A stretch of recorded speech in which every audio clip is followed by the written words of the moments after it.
Today, let's walk through 3 settings on your sewing machine that you should never forget. Welcome, I do sewing and DIY related content, and today's video is a very quick summary of 3 settings on your machine you should always know where they are and how to use them. Now, I have longer videos kind of going into detail for some of these, but I thought that this would be a really great refresher if you are brand new to sewing or somebody who hasn't sewn in a while, just to get you back up to speed on how to get started with your machine. So the first one is the button so that you know how to backstitch. Now, most of the time this is a button, sometimes it can be a lever.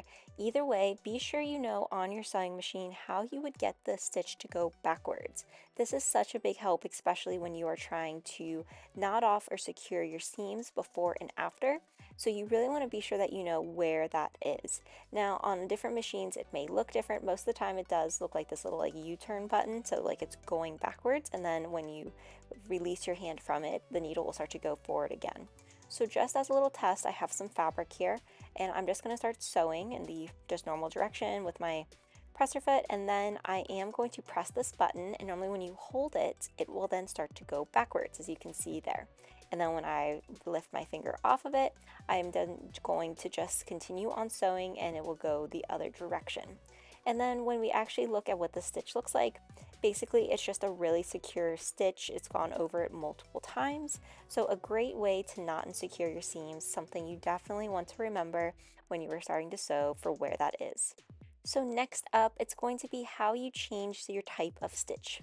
Now this can vary greatly depending on the type of machine you have. As you see, mine's more of like a panel, and then there's buttons that would allow me to move and change the stitch type based off of which number of stitch I would like.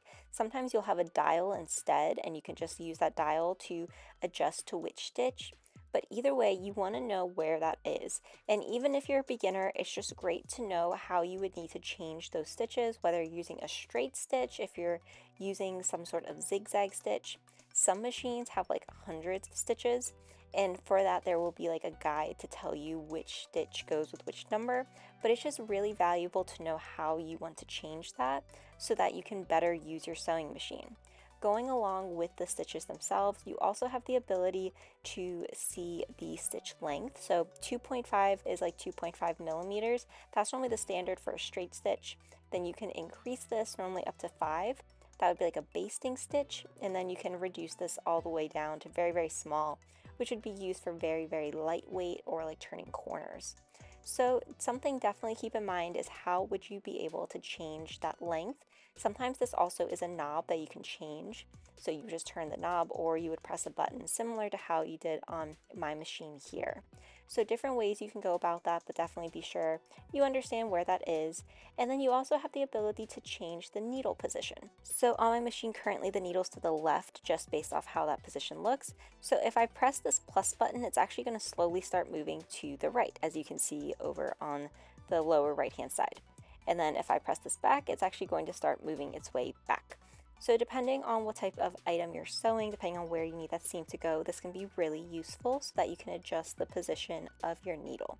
Now some stitches, especially like on mine, you can see at the 0, 1, it's automatically going to put it directly in the center, and then I don't have the option to change the needle position because you're doing like a predefined stitch.